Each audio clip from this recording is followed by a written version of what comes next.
Bismillahirrahmanirrahim. Alhamdulillahirabbil alamin. Arrahmanirrahim. Maliki yaumiddin.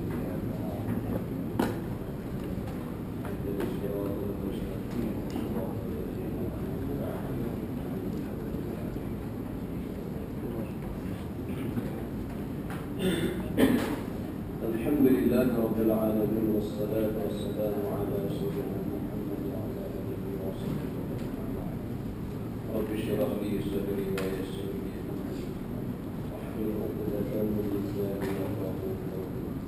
Subhanaka la ilma lana illa ma 'allamtana innaka antal 'alim. 'Ala Allahi tawakkalna rabbana iftah bainana wa baina qawmina wa anta khairul fatihin.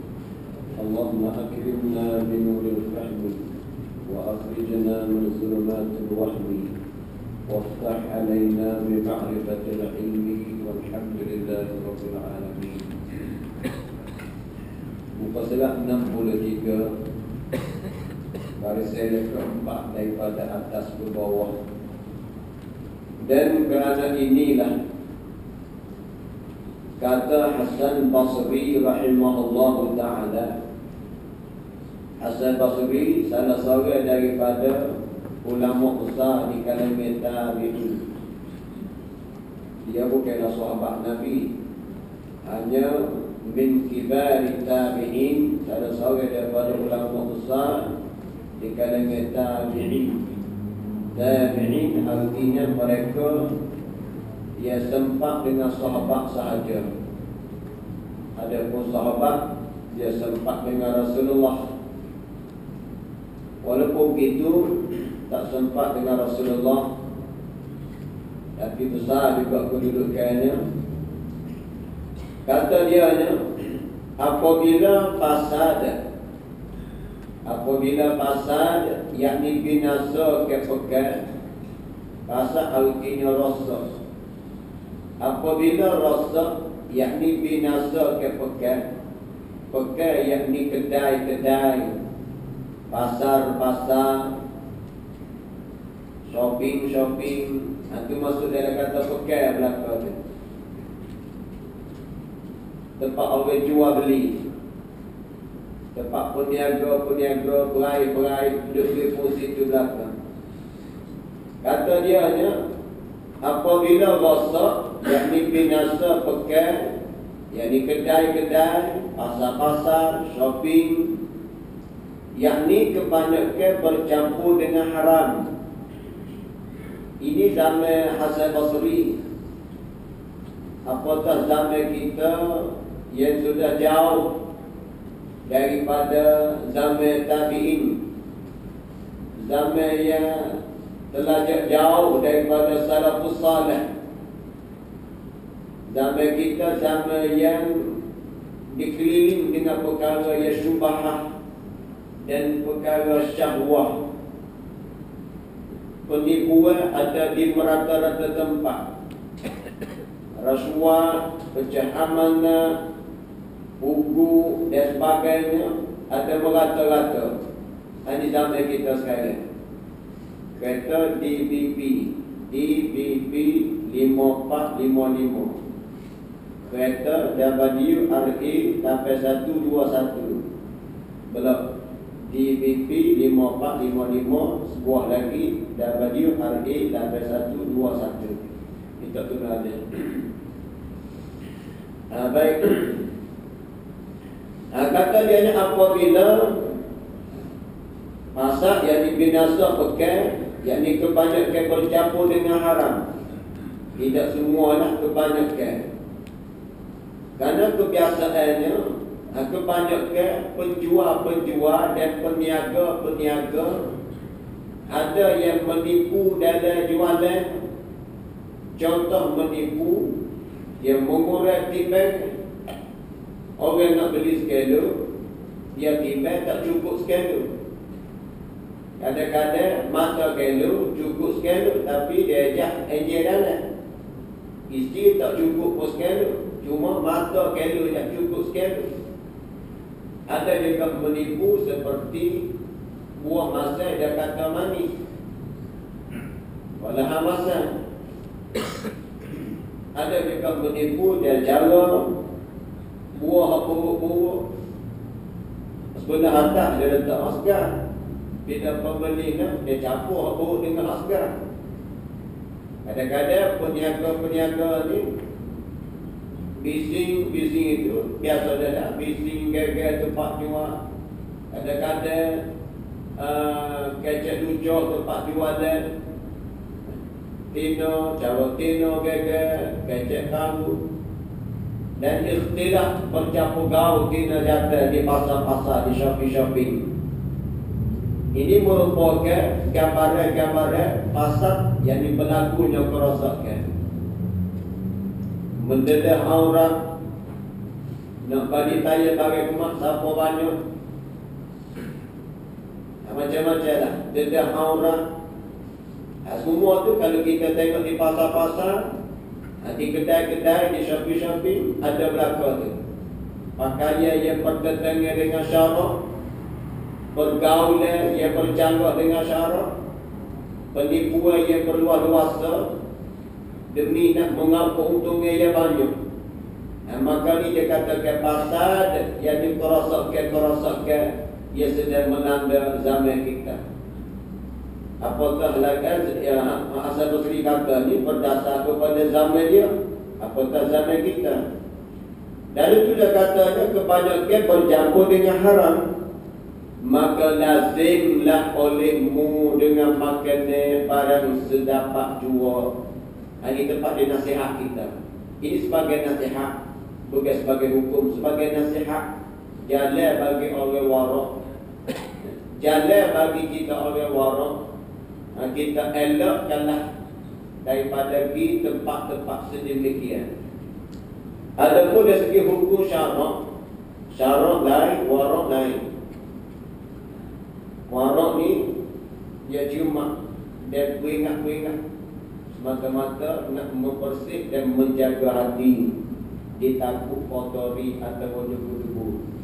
Adapun dari sudut syarak, undang-undang Islam, harus kita pergi beli bedah di kedai. Boleh kita pergi pasar, boleh kita pergi shopping, tak ada masalah. Dari sudut tu boleh. Begitu dari sudut syarak, boleh kita ke kedai kopi, makan, minum. Tak ada apa-apa dari segi syarak. Cuma dari segi warak, kita kena berhati-hati dan menteliti. Kita nak jaga warak ni, kita pergi pasar, beli sekadar kita perlu, kemudian beli panah-panah. Jangan duduk lewat, jangan duduk lagu sangat. Sebab sana macam-macam muksiat mata, muksiat telinga, ada sekubur serupi. Begitu juga kita pergi kedai kopi, harus makan pagi ke malam ke atau tengah hari. Itu pun kita nak jaga hati kita sekadar makan je. Selesai keperluan makan, beli panah-panah. Bukan duduk lewat sejam, 2 jam, 3 jam. Kalau duduk 3 jam, sedangkan makan minum habis dah. Ajar lebih kepada buah atau kecek-kecek kosong, itu tak ada ahli warak, tak hilang. Syariat tak apa lagi, ahli warak hilang dah. Itu kena jaga. Agak apatah lagi kalau kita kopi di tiap-tiap hari masjid, hari-hari tak ada mari. Ini bukan warak dah ni. Kedai kopi boleh pergi 3 kali sehari, masjid sekali hapus sehari tak ada mari. Ini jauh daripada saya cari jauh dah apatah lagi tahap warak. Itu jagalah hati kita. Tujuannya supaya kita ni akrab, yakni hampir dengan Allah Subhanahu wa taala. Dan sebenarnya telah sampai akhir kami daripada Wahab bin Al-Wardi rahimahullah. Ini pun salah seorang daripada ulama tasawuf. Mana-mana sikap demo ni, bahawasanya adalah ia Wahab berlapar ke dirinya sehari dan 2 hari dan 3 hari. Demo ni kadang-kadang sehari tak makan, 2 hari tak makan, 3 hari tak makan puasa. Kemudian dia ambil akal roti, tak makan 2 hari, 3 hari. Kenapa?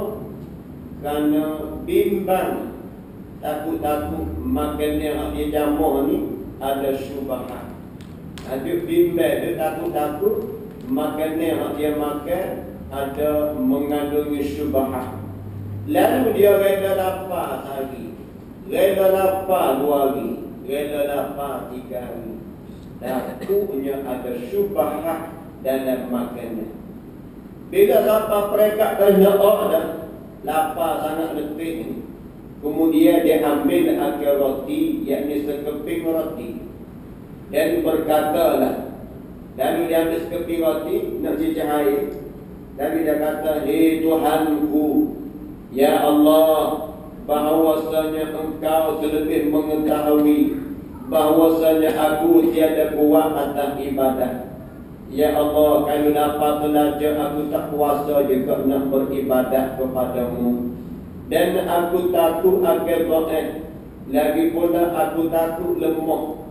Bila lemah, letih, lebat-lebat, tak kuasa juga nak semaya, tak kuasa juga nak baca Quran, nak zikir pun tak kuasa dari kita kerana lapar. Dan pedih sangat lapar, yakni pedih kerana sangat lapar, pedih dulu. Jadi tahap gastrik dah, masuk angin dah, sepok-sepok dah, kerana tak ada makan yang buruk. Kita kalau puasa dia masuk angin jadi gastrik ni. Bila sampai tahap tu dia kata, jika tiada aku makan akan dia Tuhanku. Ya Allah, kalau aku tak makan roti sekeping ni, nescaya aku tak kuasa nak buat ibadah. Jika ada padanya tak kuasa nak buat ibadah, terpaksa kena makan sekepingnya. Allah 2 hari tak makan sekeping. Kita puasa tadi stupid habis lagi roti. Itu sakit jika dari warna itulah 3 hari tak makan sekeping roti. Kita sehari puasa stupid roti habis. Baiklah, kita dah kata jika ada padanya pada roti, ini hati dia ni.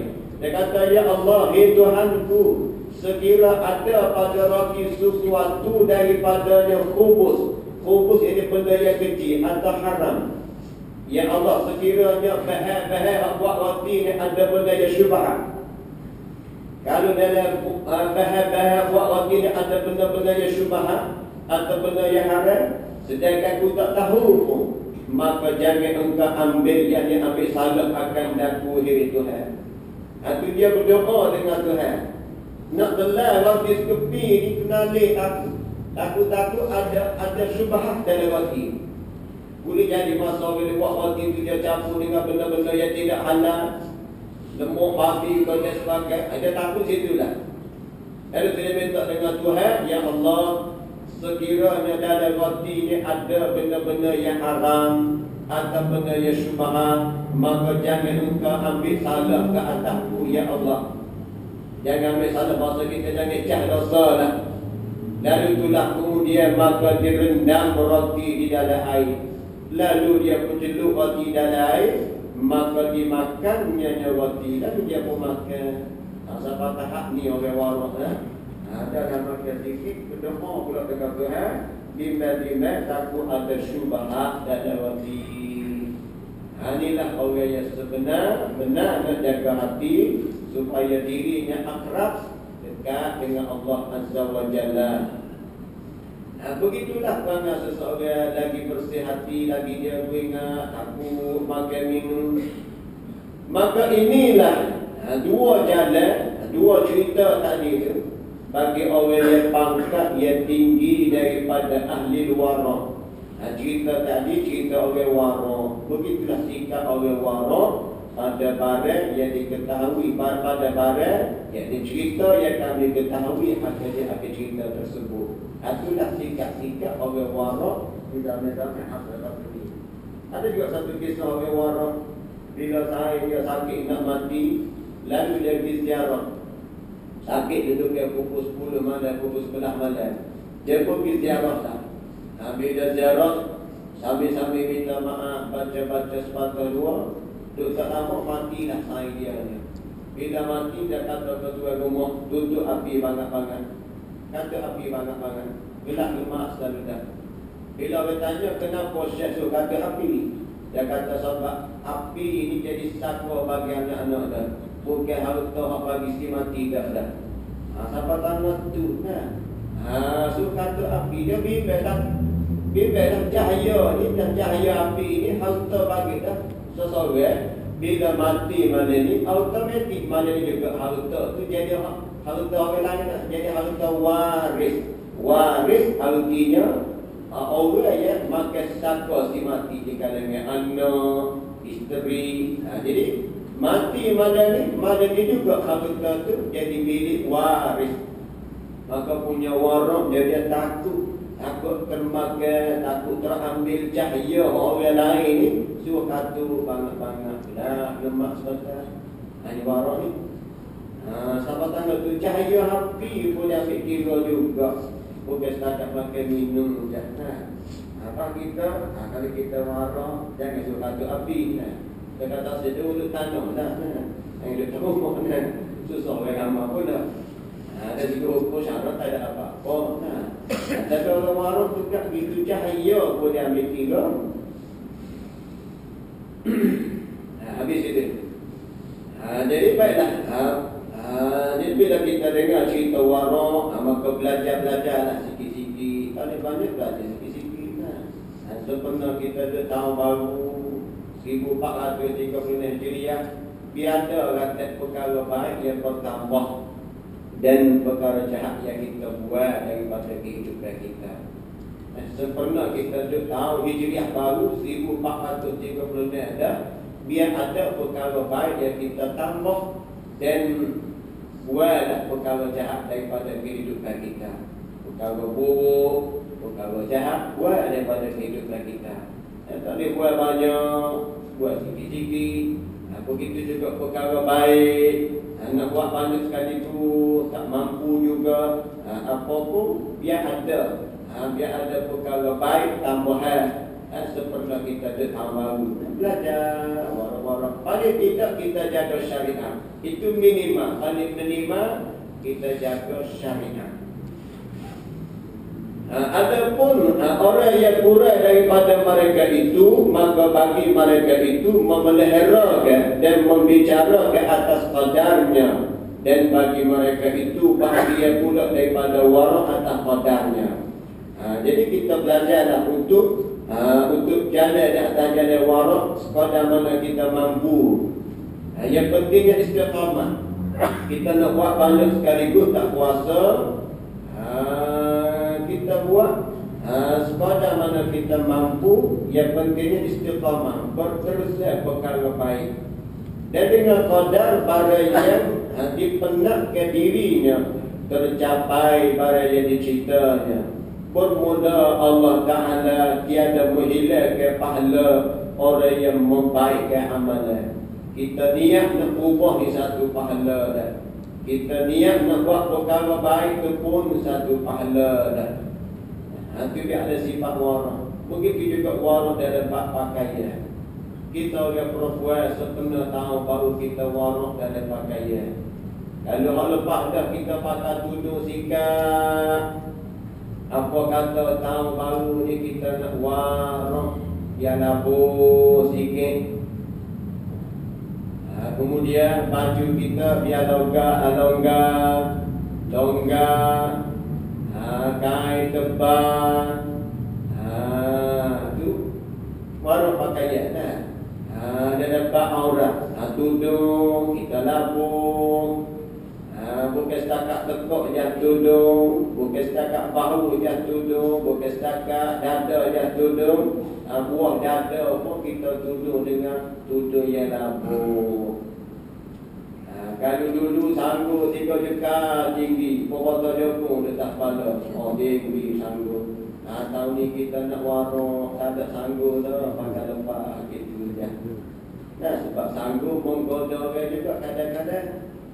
Kemudian pakaian kita lega, labur, tebal, jahit dia sudah, jangan jahit tak sudah. Jahit tak sudah tu sebab pula tu jahit tak habis tu. Dia tak ada pijin apa tu. Tu semua tak warak belakang tu. Kita biar warak.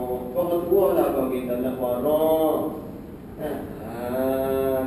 usia kita semakin hari semakin nak api. Walaupun dari segi angka bertambah, tapi dari segi kematian kau buat kau dekat dah.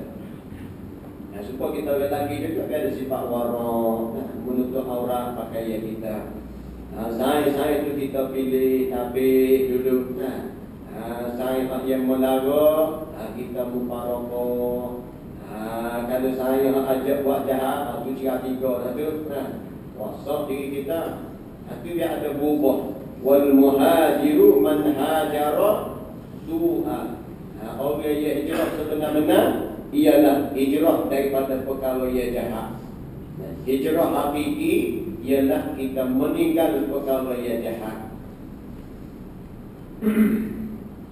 Dan iaitulah amat mengetahui dia, iaitu Allah amat mengetahui dengan barang yang diperbuat mereka itu manusia. Maka jika dikata orang ini pihak haram, maka khabar olehmu hai Imam Ghazali akan kami daripada pihak yang halal pula. Dan apakah hak, yakni sakata yang lebih daripada halal, yang lazim daripadanya habas, yakni tahan dan hisab, yakni kira bicara, dan apakah qadar yang apabila mengambil akan dia hamba adalah yang demikian itu adab dan tiada ada atasnya habas dan tiada hisab.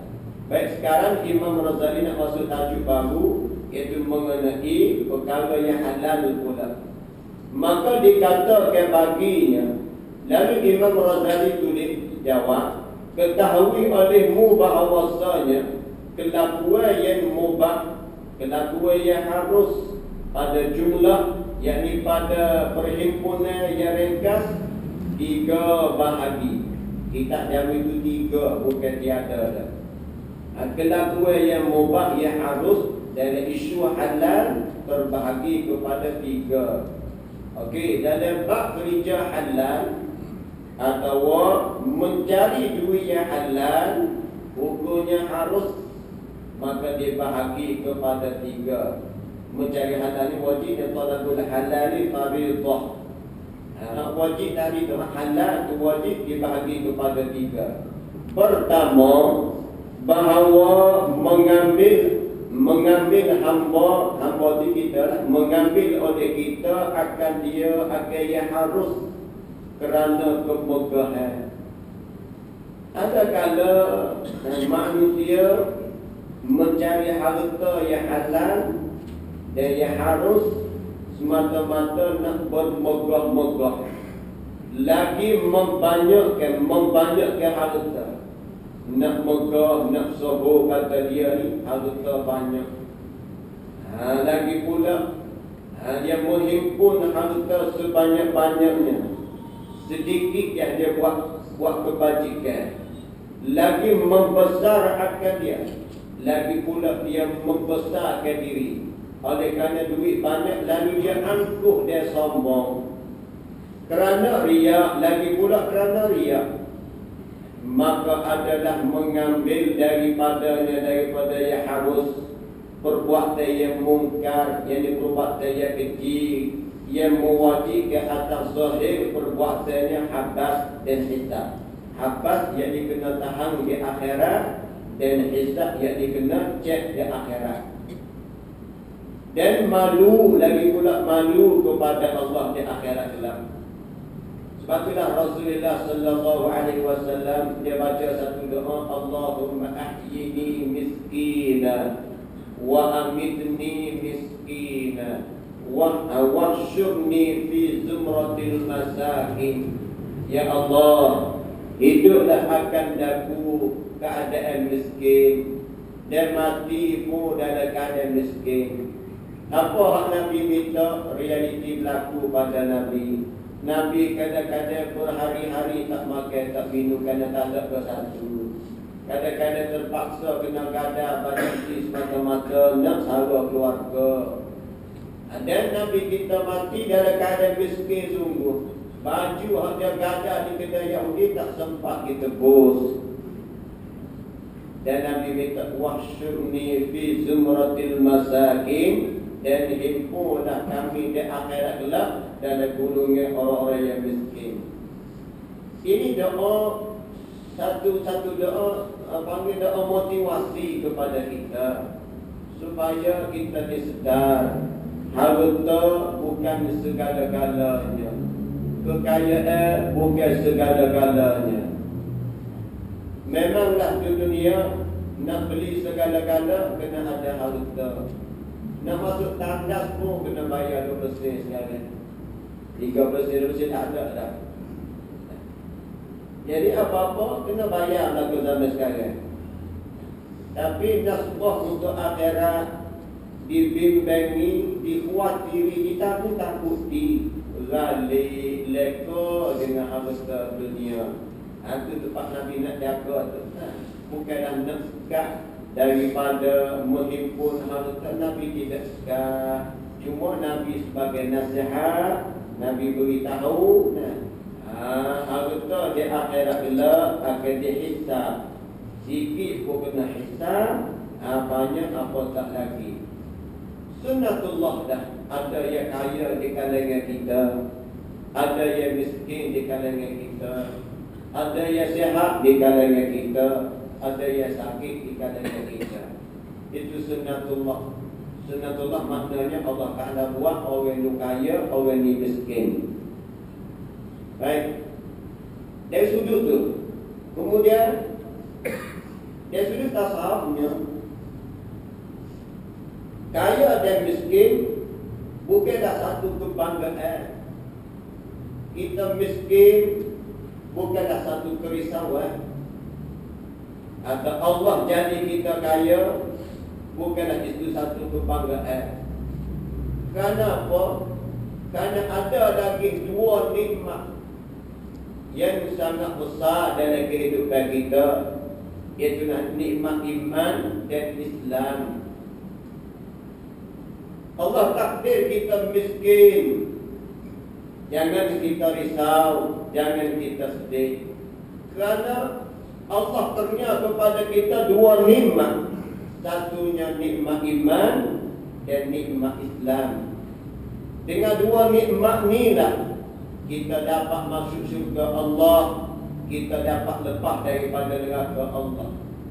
Orang yang tidak ada iman atau orang yang kafir, sama sekali Allah Ta'ala tak akan masuk ke dalam syurga. Orang tak ada iman atau orang kafir, sama sekali Allah tidak masuk ke dalam syurga.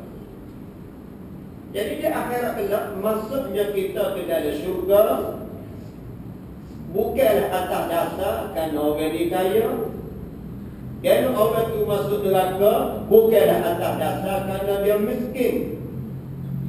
Kalau Allah masuk syurga kerana dia kaya, maka kita yang miskin tak bau syurga lah di akhirat.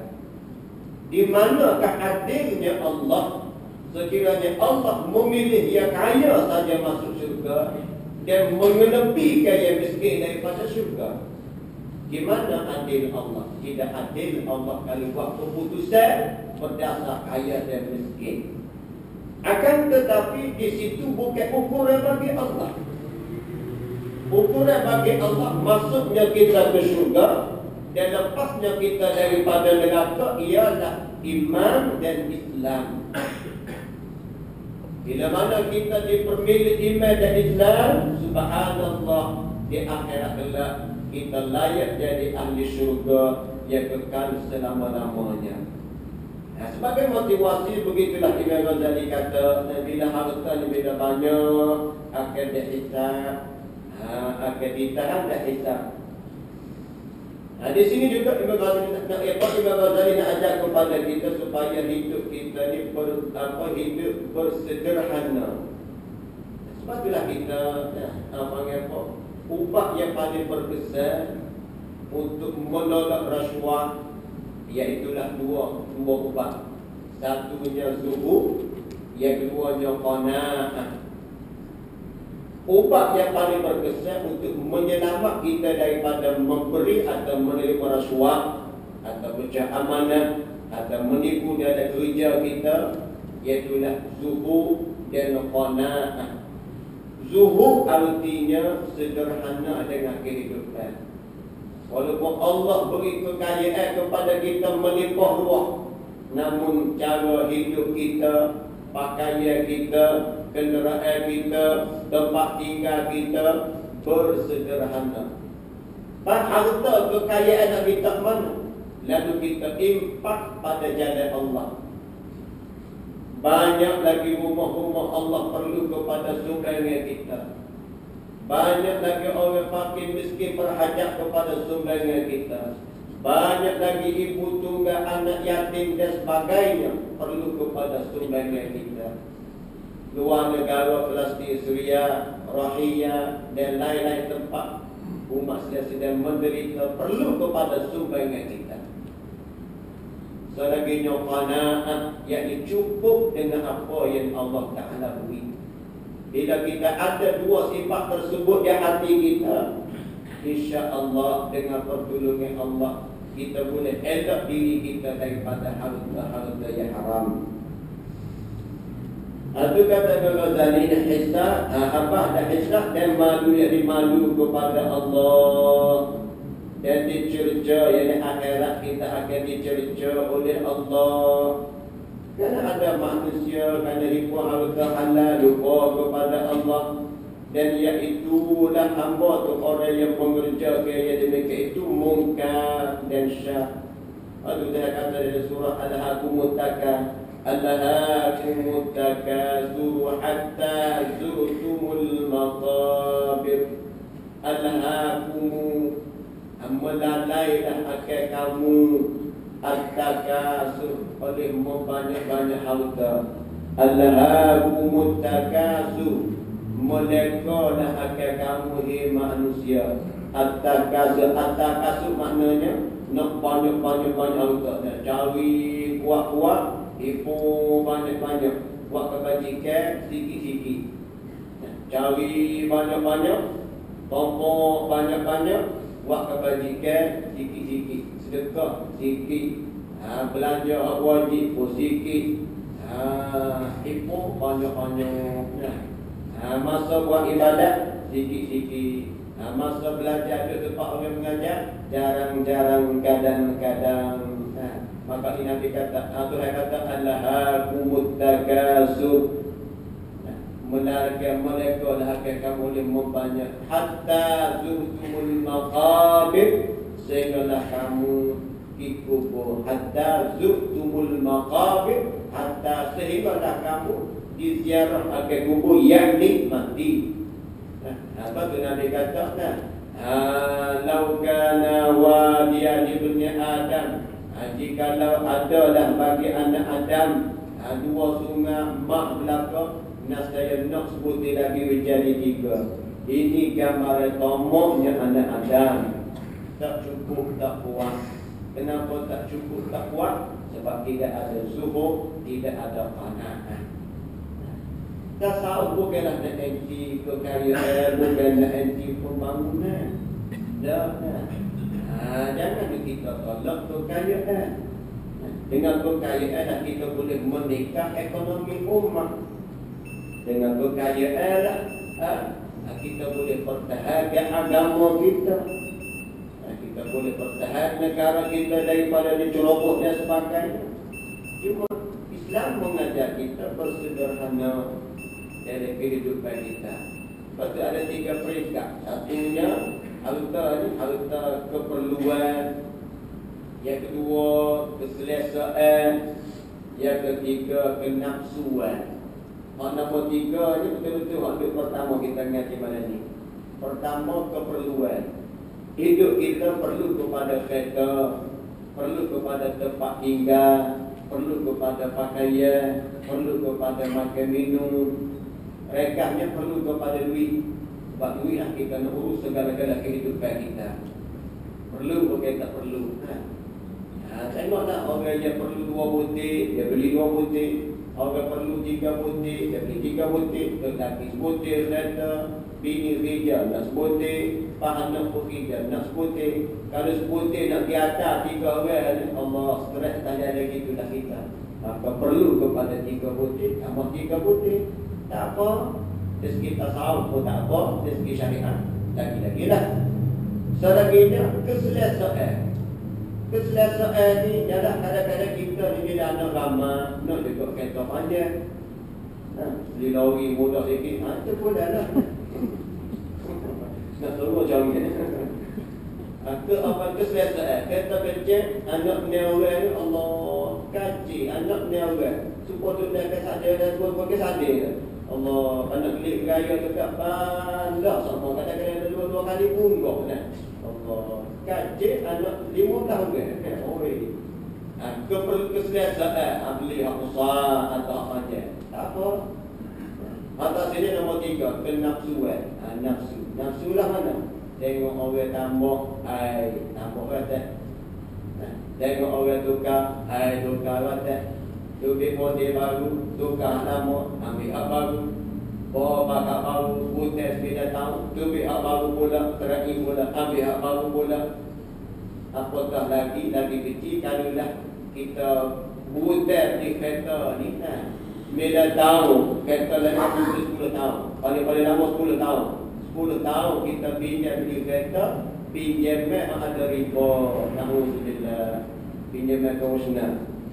Bila kita pinjam riba 10 tahun, berarti 10 tahun kita naik kereta dilaknat oleh Allah. 10 tahun kita ada laknat Allah. Kerana kita buat pinjamnya beli kereta cara riba kosna. Kemudian, habis bayar 10 tahun, timbul model baru pula. Jom.